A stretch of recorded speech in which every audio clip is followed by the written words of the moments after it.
Assalamualaikum warahmatullahi wabarakatuh. Alhamdulillah wa syukurillah ala nikmatillah, la haula wa la quwata illa billahil aliyyil azim. Qala Allah Ta'ala fi kitabil karim, a'udzu billahi minasyaitonir rajim.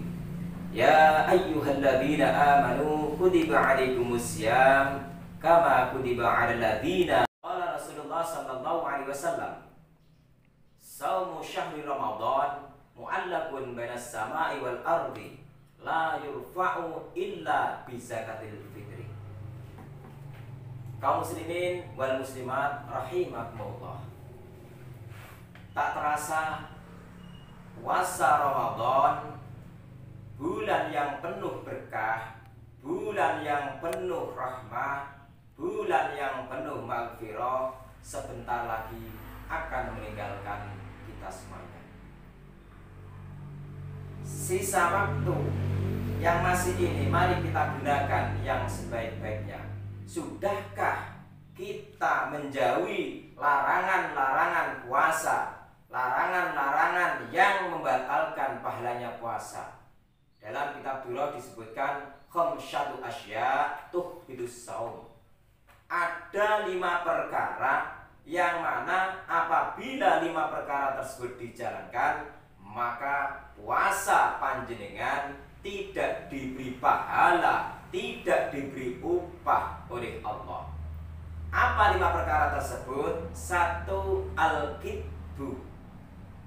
Ketika sedang berpuasa, panjenengan kita semua berbuat bohong, maka puasa tidak akan diberi upah dan diberi ganjaran oleh Allah. Yang kedua adalah al-ghibatu, menggunjing atau ngerasani.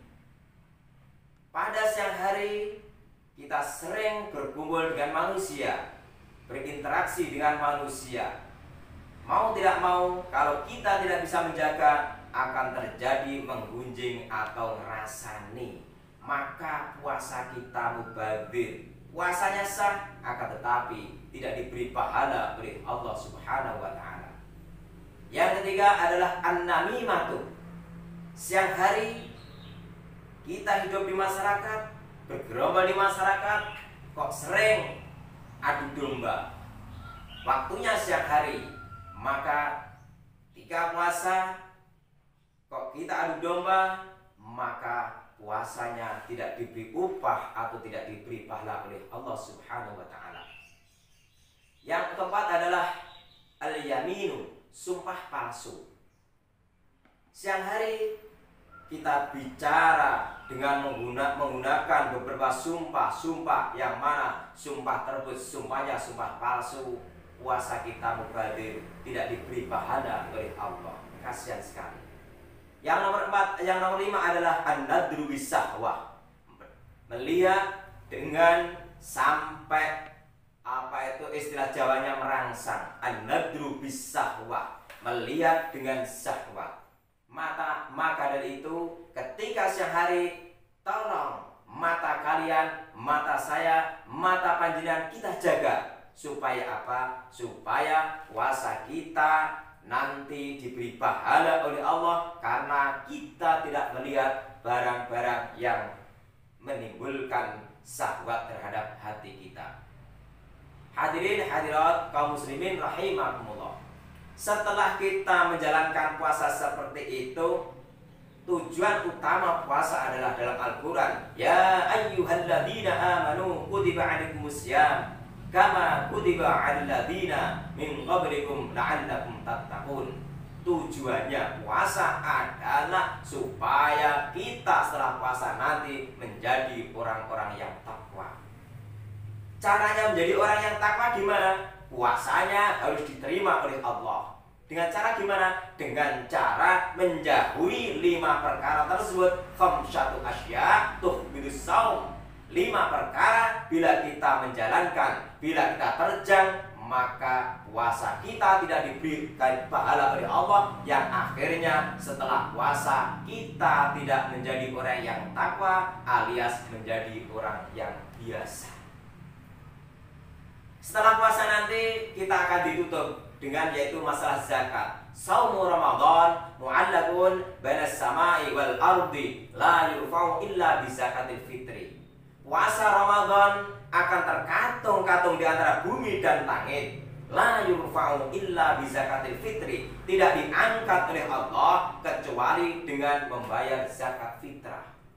Hadis tersebut menunjukkan kita puasa selama 1 bulan penuh. Ketika sudah waktunya membayar zakat, kita kok tidak mau membayar zakat padahal mampu, maka puasa kita dihitung tidak sempurna. Dengan alasan apa? Mampu membayar zakat, kita tidak mau mengeluarkan yaitu zakat. Kembali daripada tujuan puasa tersebut, supaya manusia menjadi orang yang takwa.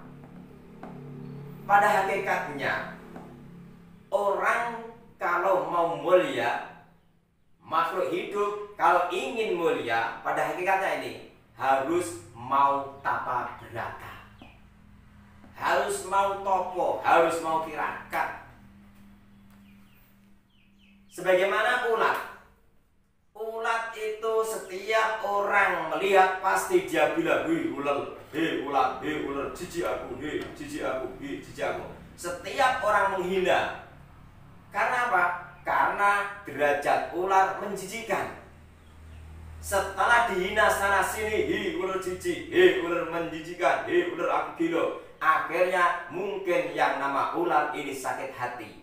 Kemudian apa? Dia uzlah, menyendiri, bertapa berata di atas pohon, di atas rumah, di pepohonan, di ranting dan sebagainya.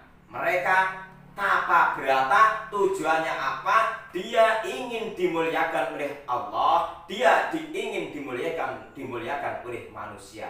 Akhirnya dalam proses tapa berata ini selama 12 hari semuanya ulat bertapa menjadi kepompong. Setelah keluar dari kepompong sudah melakukan tapa berata menyendiri, akhirnya ulat menjadi makhluk yang disenangi orang, makhluk yang dimuliakan orang, yaitu karena tidak ulat lagi setelah keluar dari kepompong, dia menjadi kupu-kupu yang disenangi oleh manusia, yang kesana kesini yang dicari adalah bunga. Itu sebagai contoh ulat. Begitu juga seorang manusia, jika ingin mulia, maka Allah memerintahkan supaya tapa berata.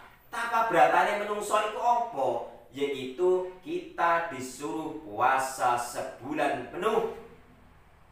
Yang akhirnya kalau sudah tapa berata selama sebulan penuh, dia akan menjadi la'allakum tattaqun, hamba yang takwa, patuh tunduk, manut perintahe, ngedhoi larangane, mulia di sisi manusia, mulia di sisi Allah Subhanahu wa ta'ala.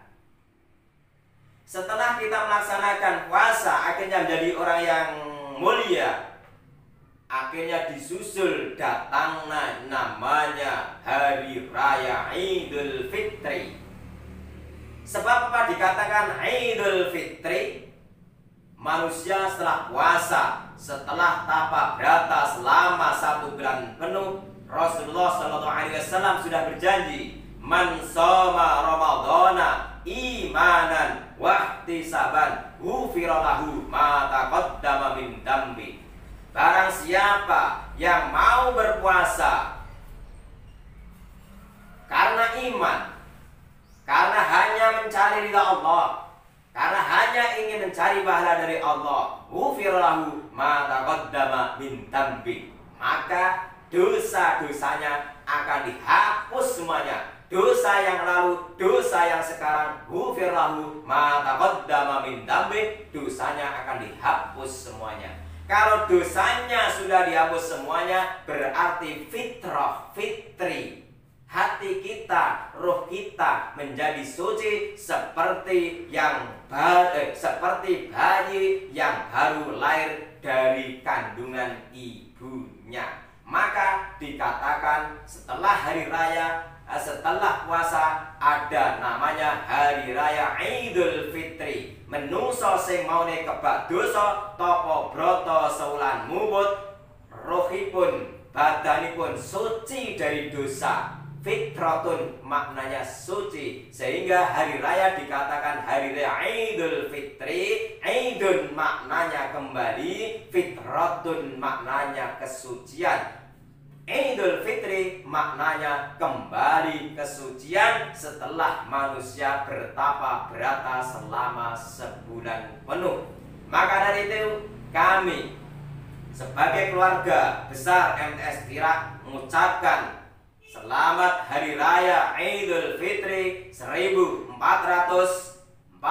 Hijriah minal aidin wal faizin. Mohon maaf lahir tulusing batin. Terima kasih dari saya sekali lagi, keluarga MTS Tira. Mohon maaf yang sebesar-besarnya. Terima kasih perhatiannya. Terima kasih atas segalanya. Terima kasih semuanya. Wassalamualaikum warahmatullahi wabarakatuh.